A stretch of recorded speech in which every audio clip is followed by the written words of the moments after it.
Hi, this is Sarah from Never Out of Books, and today I'm doing my first tag video.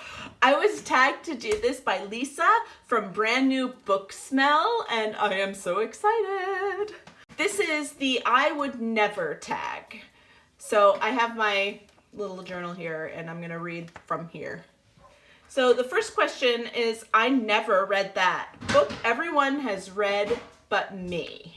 There are a lot, but I will do these two. Burial Rites by Hannah Kent and The Book Thief by Markus Zusak. Yeah, I need to get on that. And I'm sure I have tons more on my shelves. I have never read something so awesome. My favorite book.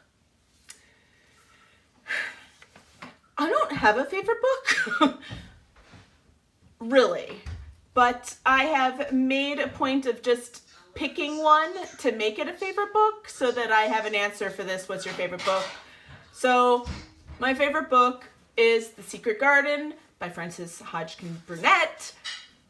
It's, I know, a children's book, but I love it to pieces, and so I am just going to stick with that answer forever. The third question is, I never thought I'd get through it, and I didn't write it down book, but read book you never thought you'd get through. Sudden Death, that I read in December by, I want to say Enrique I don't know. I can't even. That book was awful, but I plowed through it and read it. Oh, just no. No. Oh. Question 4 is, I will never finish that. A book or a series that you won't finish. The only things that I can think of for this are some of the romance series that are out there. Specifically, that Once Upon a Prince that I just read recently. We also have like the Wyndham series by Grace Burrows. You know, the books don't carry on to one another. They're series just because they share similar people and families and things like that. And I don't always, if there's no other story arc going on among them, then I don't feel like I really need to finish the series or like read every single book. So that's kind of what I'm thinking of.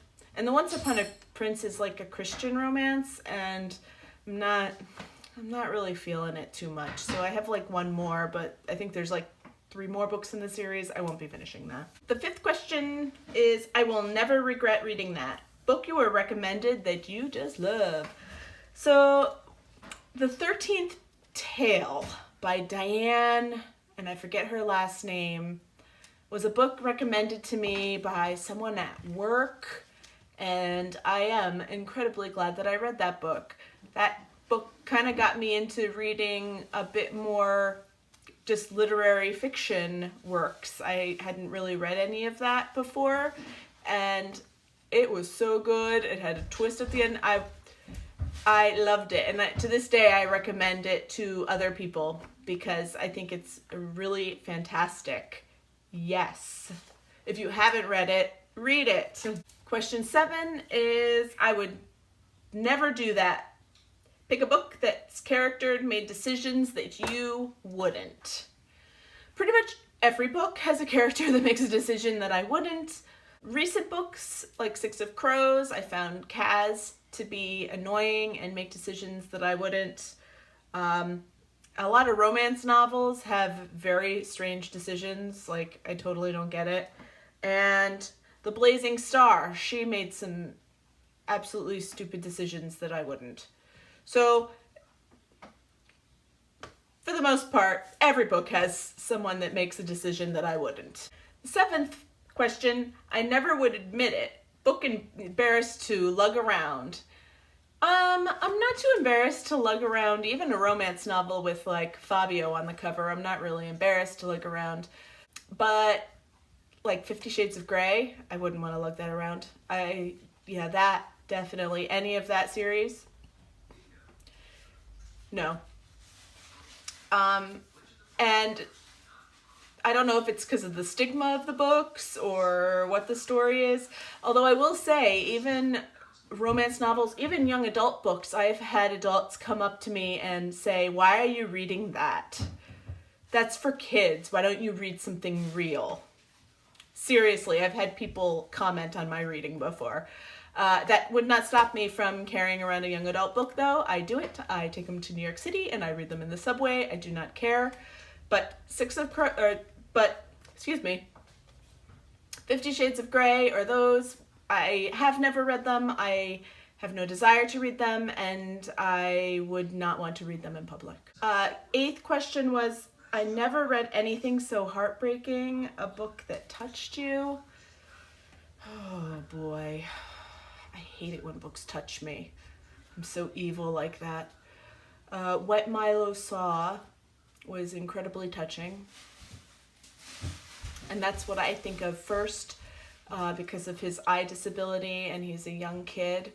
Right now, I'm reading The Absolutely True Diary of a Part-Time Indian, and I'm like feeling things, and I don't like it because I'm feeling things. I don't like to feel things. And I'm loving it at the same time. Yeah, because these are some of my favorite books. Also, The Outsiders made me have major feelings, and I love that book because of it. So those are 3 books. Is that enough? I think that's enough. Ooh. The sadness. Number 9. I never laughed so hard. Okay, self-explanatory. Books that make me laugh. Packing for Mars, which is a nonfiction by Mary Roach, I listened to in the car, and I nearly got in several car accidents because I was snort laughing so loud. Wow, I'm glad I wasn't with you at the time. Yeah. Or else I would have probably gotten killed. Yeah, welcome to 12-year-olds. Okay, the Stephanie Plum series by Janet Ivanovich. Some of the earlier books, before they got so routine, I snort laughed in those too. So funny.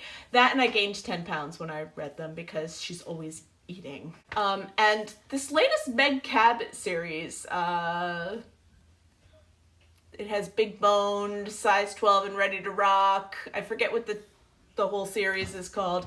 That was funny, and I laughed. See, I like to read books that make me laugh. And I'm very easy to laughter, like quick to laughter. So most books I will find something witty and snarky in it and laugh. But those are some real funnies. And the 10th question is, I could never make it through my childhood without it. So I spent my childhood reading like The Babysitter's Club and my family's Bobbsey Twins books. And the book that changed my life and made me a reader was Harriet the Spy, believe it or not.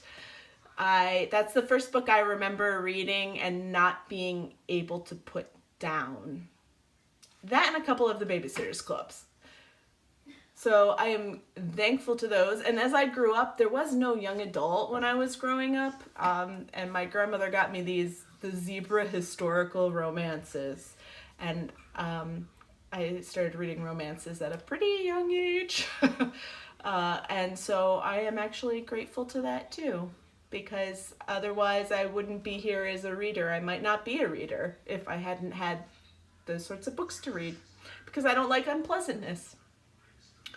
So I am grateful to those books, and I am grateful to have been tagged for this video, and I hope everyone enjoys it and that I did it right. And as for tagging people, I don't really know how to do that so much. I mean, anyone who wants to do it, please consider yourself tagged. And I will try to link everything below, like the original person and all of that, because there's a couple of tags that are very similarly named out there. So that is that, and I will talk to you later. Bye.